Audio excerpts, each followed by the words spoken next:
Hey guys, welcome back to Foodie Legends. We're back again for another week's episode featuring our most interesting foods in the sunny state of Arizona. There's lots to cover about this lovely state today, but before we jump in, make sure to hit the subscribe button and notification bell so you're always tuned into our latest episodes. You don't want to miss out on all our most updated content and delicious filled videos. Alright, let's jump into this. Arizona, also known as the Grand Canyon State, is known to be one of the most beautiful states for its abundant natural land formations and year-round sunny weather. The state boasts more than 24 protected natural wildlife sites, from canyons and mountain ranges to deserts and lakes. Arizona is considered to be one of the most attractive places to visit for outdoor adventurers. The Grand Canyon, Arizona's most famous national park, covers an area of over 1,212 square miles. That's larger than the whole state of Rhode Island. That's crazy.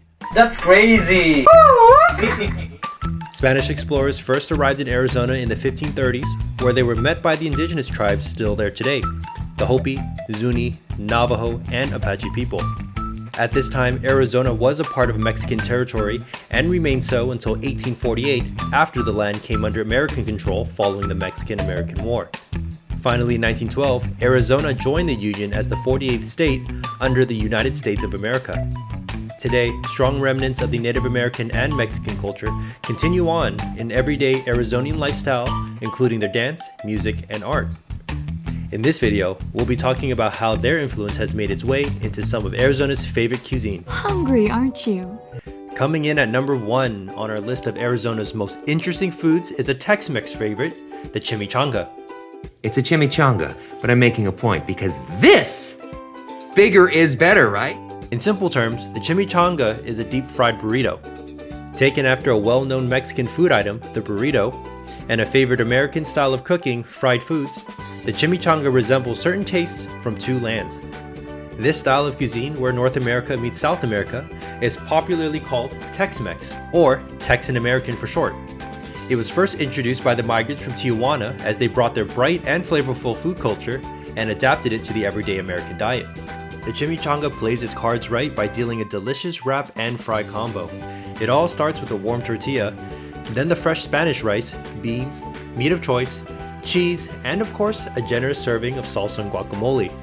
Give that a wrap and we have one half of the match made in heaven. Next step is to heat up the cooking oil and drop the burrito into the fryer until golden and crispy. Last thing now is to split the burrito to expose the hot and flavor-packed middle of the chimichanga goodness and take our first bite. Oh yeah, it's chimichanga time! Next up at number 2 is another Arizonian favorite, coming in from a collaboration this time between the Mexican and Native American heritages. We have the Navajo Taco. Ready? Aim! Taco! It takes after two famous dishes from each community, the Indian fry bread and of course the Mexican taco. This dish in particular derives from an important part of history for the Native American people. The story of the fry bread stems from the long walks of the 1830s, equivalent to the Eastern Native Americans' Trail of Tears, largely considered a tragedy in the history of the United States. During this period, the government only supplied menial goods like lard, flour, salt, and sugar. Out of this time, the Navajo people adapted the ingredients to later be known as Indian fry bread, a dish that remains a symbol of the resilience and reminder of their strength. The Navajo Taco is a delicious midday treat for those hot Arizona days after a nice hike and day in the sun. The Indian fry bread serves as the base of the taco in replacement to the traditional corn tortilla. Here we take the Mexican taco fixings and place them on top of the fry bread, and we have something very interesting happening before our eyes. What comes out is a flavorful taco, but with a buoyant and sweet bite from the fry bread. If you're ever in town searching for a quick snack or looking to immerse yourself in the history of the local people, be sure to stop off and enjoy one of these Arizonian favorites. My stomach and my nose say it's taco time! Coming in at number 3 is another Tex-Mex favorite, the Sonoran Hotdog. Hot dog! Hot dog! Hot dog! Don't know what's inside of you. Hot dog! Now this hot dog is not your average American hot dog with the simple sausage, ketchup, mustard, and relish. First popularized in the city of Hermosillo, Sonora, then brought to Tucson, Arizona, the Sonoran hot dog takes it to a whole nother level. It's achieved by taking a slightly toasted bun, a bacon-wrapped wiener, some pinto beans, onions, tomatoes, salsa verde, mustard, and mayo, in a medley of ingredients that brings a refreshing and exciting approach to a traditionally simple American favorite. If Tex-Mex doesn't get any better than this, I don't know what does. Legend goes, it was served as a street food in the city of Hermosillo on push carts known as dogueros. Today, it has made its way onto the dining plates in some very well-known establishments, some counting it to be present on more than 500 menus throughout the state of Arizona. Not quite the underdog anymore. Declare these hot dogs to be delicious. Up next at number 4 on our list is the Arizona Cheese Crisp. Cheese. Most commonly found in taquerias between the Tucson and Phoenix areas, some also like to compare this Tex-Mex favorite to a Mexican pizza. The creation is essentially a quesadilla in its ingredients, but it's prepared open-faced rather than folded over. This allows for the whole tortilla to achieve the crispy and crunchy bite that gives it its famous name. Now, the irony of the cheese crisp is that it's one of the most simple yet satisfying dishes on our list. From the salty and crispy bite from the tortilla and the mouth-watering amount of fats from the cheese, it's really hard to see how anyone would turn it down. But seriously, it's only 3 ingredients: butter, tortilla, and cheese. Now, of course, as you travel through the state, you'll find talented chefs who've gone forth to bump up their creativity, from cheese crisps with salsa, guac, and carne asada, to vegetarian crisps with jalapenos and bell pepper fajitas. You're sure to find something that'll suit your tastes. The cheese definitely gives the dish a robust, nutty flavor.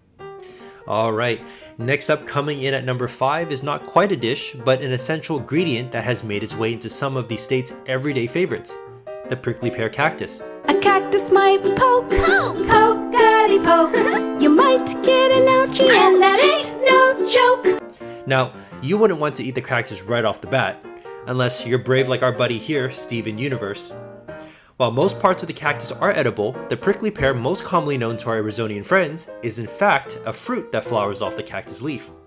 In the late summer, after Arizona's monsoon season has passed, the prickly pears ripen and are ready for harvest.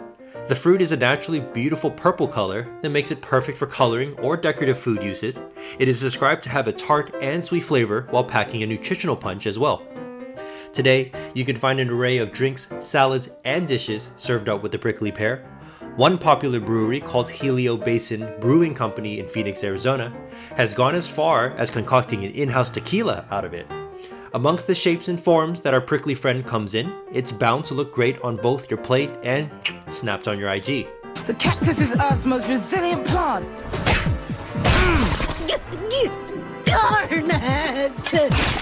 Coming in at number 6 is a traditional Native American food from the Hopi tribe, who primarily reside on the Hopi Reservation in northeastern Arizona. The Hopi tribe are known for their deeply rooted kindness and respect for the earth and all things around them. In direct translation, the Hopi people stands for the peaceful people.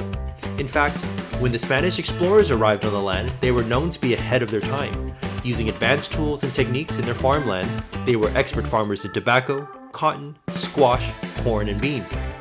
All crops that served as staples during the growth of the original American colonies. Piki Bread, which was considered a food for celebration and was traditionally served for events like weddings and during courtship between 2 members of the tribe.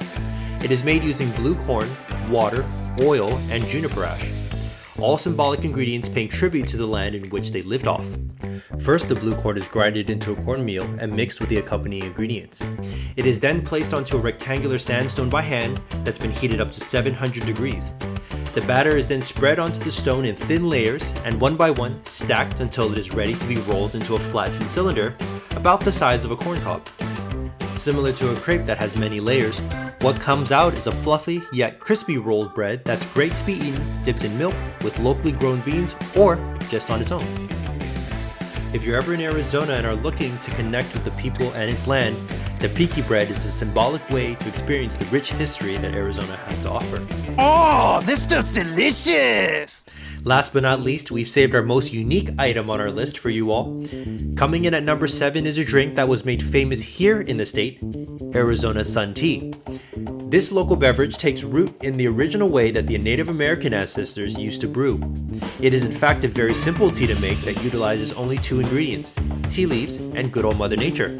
During the summer months in Arizona, the heat can reach up to a blazing 106 degrees, making it the 10th place on the list of the hottest summer climates in the United States. With the sun in full swing, the making of sun tea is done simply by taking advantage of this natural heat. Sun tea is made by taking several tea bags or your favorite loose leaf tea and placing it into a large glass container of fresh filtered water. Leave the glass in the sun with the lid closed for about 3 to 5 hours, depending on your preference of concentration of the tea. What's left is a tea that is slightly mellowed in taste that you may or may not be used to, as opposed to a tea brewed by boiling water. Just know that when you're sipping on your ice-cold sun tea after a well-spent day in the heat, you'll be doing it just as the ancestors once did. How cool is that? I drink tea, darling. Thanks again for tuning in here with us at Foodie Legends for our latest episode. I hope you enjoyed this video and got a nice taste into the interesting foods that the sunny state of Arizona has to offer. Before you go, be sure to like this video and click the subscribe button for more delicious content every week. And as always, please leave a comment below to let us know what your favorite part of the video was, or if you'd like to hear about something specific on the next one. You guys are awesome. See you guys in the next video.